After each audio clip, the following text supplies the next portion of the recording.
another video. It is that time again. It's back to school, or is it back to school? Is it back to home? I don't really know. Probably everybody's country or state is a little bit different with what back to school looks like, but I wanted to do a video sharing some simple kid-friendly snacks / lunches that you can either pack for your kids when they're going back to school, or if they're at home that they can have and snack throughout the day. So I'm gonna share 3 little bento box lunches with you guys. This is the little bento box that I have. I just got this on Amazon. It has 3 little compartments. So my idea is to share with you things that will fit in this, but of course any kind of lunchbox will work. So these recipes are truly kid friendly if you have a younger child, a toddler, all the way up to really actually an adult, because I like these things too. I hope you guys enjoy these recipes, and let's get into the video. For the first box, I'm going to be making a little half sandwich, and this Himalayan black salt is really a game changer. I'll mash up about 1/4 of an avocado, slice a few slices of cucumbers, and take a piece of Dave's bread or Ezekiel toast, mash the avocado, place the cucumbers, and then sprinkle with this black salt. It really tastes like eggs, which is pretty crazy. Now, if you don't have any black salt, then just use some salt and pepper. Especially when I knew that you were the one. I'm slicing up some fresh fruit because that's always a great thing to have as a snack. And it doesn't change a thing.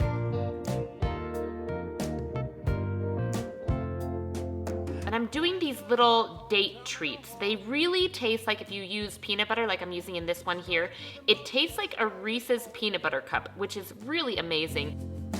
And now I'm using almond butter, which is definitely a lot messier than the peanut butter, but any nut butter that you'd like to use, you can put in there. It's absolutely amazing. So I've got my half of a sandwich, I've got my fresh fruit that I'm putting in.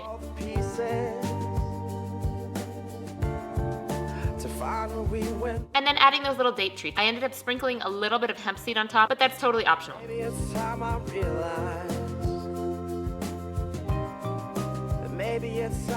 For box number 2, I am making these really healthy zucchini muffins. These muffins are such a hit with Eli. He absolutely adores them. So I've got the more complicated recipes down in the description below for you guys to check out. I've given you a lot of choices for what kind of flour you could use, and I've used, instead of just regular flour or regular sugar, I've given the healthier options. Of course, these can be made with regular flour, regular sugar, but I wanted to make them healthy, especially because I'm feeding them to my child.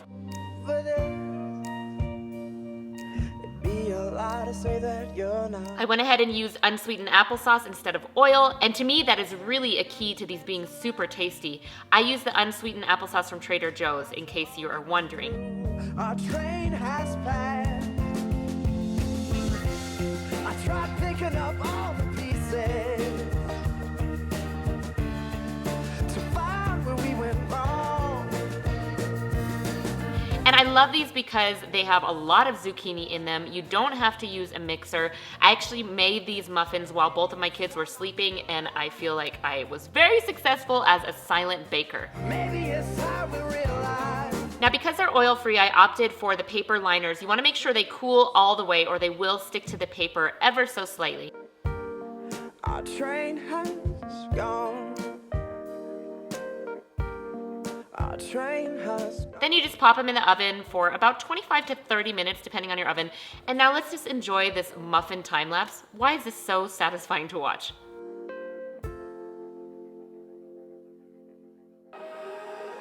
Next up in this box, I just did some popcorn. I did it on the stove because our air popper broke, but if you have an air popper for popcorn, that's gonna be a great oil-free option. Just sprinkled it with a little bit of salt. If you wanted a cheesier flavor, you could always add nutritional yeast or some hot sauce if you wanted to do it that way. And then I'm making some hummus. This is an oil-free hummus. I've definitely shared it before. It's absolutely my favorite hummus, and I actually prefer it over a hummus that I used to make with oil.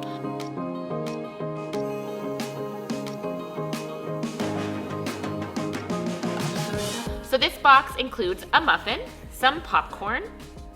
I've chopped up some veggies for the hummus. I just did carrots and celery, but of course use whatever sounds good to you. And then one compartment is full of that hummus. I like this box because it's really a mix of savory and sweet, and this is probably Eli's favorite box. He cannot get enough of those muffins, and although he doesn't like carrots, he loves to use them as drumsticks or scoopers, and he will eat as much hummus as he can possibly jam in his mouth.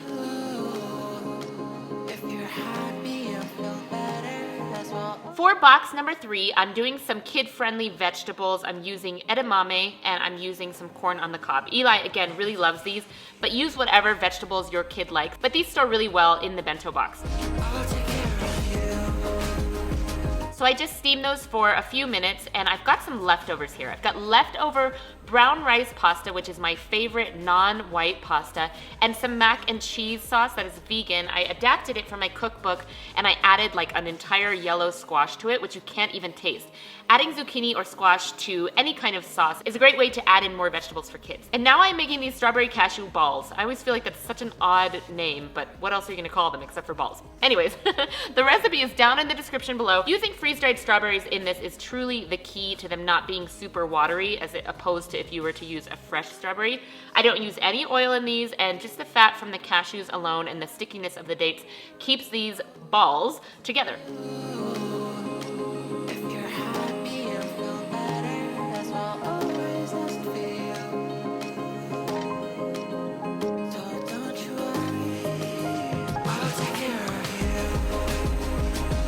So I'm taking them by about the tablespoon and I'm rolling them. If you live in a really hot environment, you're gonna need to probably put these in the refrigerator as soon as you make them. And look at that beautiful time lapse. If only it took that short to make all of those balls. So I'm adding my corn on the cob. I've shelled the edamame. I'm gonna put a little bit of sea salt on top of there. I've got my little bit of mac and cheese on the side, and then I'm gonna put in those strawberry cashew balls. I don't know about your kids, but my kid loves all of these things and would completely devour these. And also I ended up eating this whole box on my own after I staged it for the video.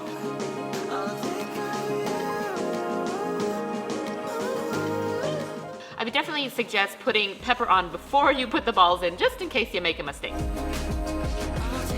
All right, so I hope you guys enjoyed those recipes. And like I said, these can be for kids of all ages. These can even be for adults. If you're going back to work and you just want something that you can snack on as you're at work, or even if you're working at home. All of these recipes are great when you just want to have a little bit of something. Works great for a kid-sized tummy or an adult snacker. So I hope you guys enjoyed. Please give this video a thumbs up and subscribe so you know when I have new videos. If you're looking for more recipes, I'll leave a link down in the description below to more vegan recipes that I have on my channel, as well as check out my website where I've got a ton of free recipes, lots of information for you guys to check out. So thank you so much for watching, and I will see you very, very soon. Bye.